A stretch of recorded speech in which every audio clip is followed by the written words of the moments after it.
thought it would be an interesting complement to what we had here to ask Kim to come and speak to us.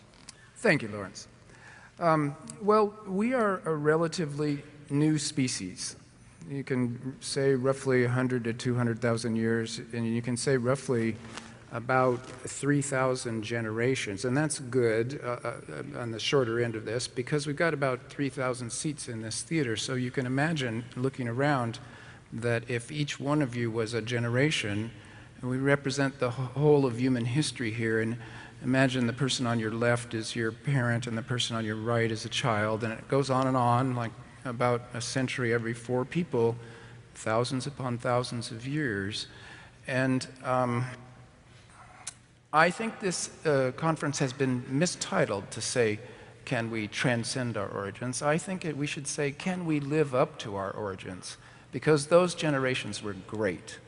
They were courageous, resilient, resourceful, adaptable, brilliant.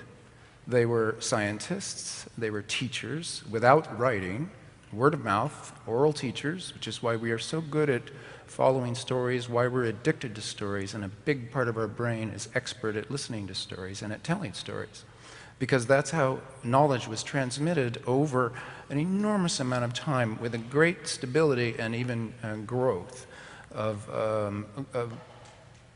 a high-tech society that was just using stone, bone, leather, and plant materials. So were we violent then? Well, it was the same genome as now, and we're violent now. So we probably were violent then, but the idea that we were more violent then, I don't think there's the evidence to support that at all. The truth is, only the first couple rows here would have writing, and only the first part of the row here would actually have a sense of the Earth as a global civilization, of all the people on Earth together, the global village, which is a transformative awareness. But all the generations before that, what we can say is that we have always been capable of all behaviors, from good to bad, in a mix that we choose at every point.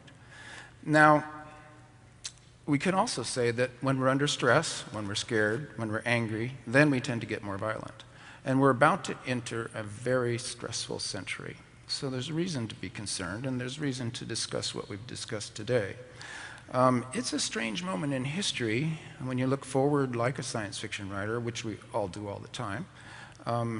The spread of possible futures is so wide that it's a little disorienting and destabilizing to try to think about it.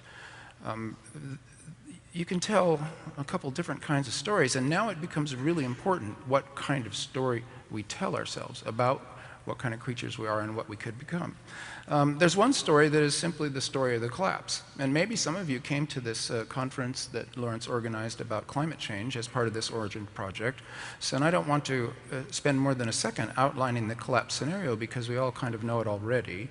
But if we don't control carbon, if we underprice the environment consistently and ruin our natural resources, if we don't stabilize our population, and if we don't come to global solutions, and stay in the nation-state system, then there can be a collapse that would be a mass extinction event, and the human population would drop, and after that would be a post-traumatic stress disorder civilization. Very bad. On the other hand, a utopian possibility is possible where 7 billion people could live on this planet with adequate food, water, shelter, clothing, healthcare, education, and all of the ecosystems healthy, all the other big mammals doing well. That is actually achievable. And this is another scientific question. Is that really achievable? Well, you look at the data and you can find that yes, it is achievable. So my feeling is since we can do it, we should do it, and that's why I'm a utopian science fiction writer. In essence, we pick a positive story for the history to come, and then we enact it. So this is not an abnormal activity. Individuals do it all the time. I can't tell you how many scientists have said to me, well, I write science fiction too. It's called a grant proposal. And they're right about that because there's a futurity in a grant proposal. There's speculation. There's saying it will be this way. And college students going to college are telling us a utopian story. I'll go to college. It will give me the expertise to get a good job. I'll live a good life. A utopian science fiction story that we then try to enact. Globally, can we do it as a civilization? It's an open question, but I think we have to try it. So very quickly, utopian science fiction stories out of my tradition. Edward Bellamy wrote a book called Looking Backward from the Year 2000. This is in the late 19th century, and Bellamy clubs sprang up all over the nation, and people talked about the ideas in this utopian book, and the progressive movement in American politics at the turn of the last century was in fact influenced by Bellamy, and so an American utopian novel influenced American history. H.G. Wells, he said, he wrote utopias from 1905 to 1945, so one of the worst set of decades in human history. He kept writing hopeful stories about how things could be better. Scientific meritocracy, people taking care of each other.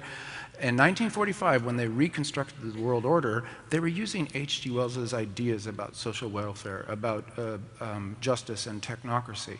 So there's a science fiction writer that influenced world history. Last one, my favorite, because really one of the best American science fiction writers. It's a very short story. That government of the people, by the people, and for the people shall not perish from this earth. That's future tense, future imperative. It's telling us what we ought to do. It's a story that people have died for. And so we can't give up on that story in this generation, because there should be rooms and rooms of human generations to come that we have to pass that particular story along to. So it's going to be a very tough century, but we have to tell this positive story and enact it. It will be kind of crazy, like a circus act where we're like on a bicycle on a tightrope, and we're all together like the Flying Walenda brothers on this bicycle trying to keep balance so we don't fall off into the Grand Canyon.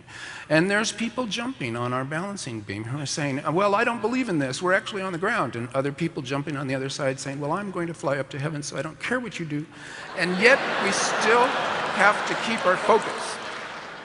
We have to keep our focus, we have to keep our balance, and we have to get to the global, sustainable, permaculture, utopian civilization that is out there waiting for us. Thanks.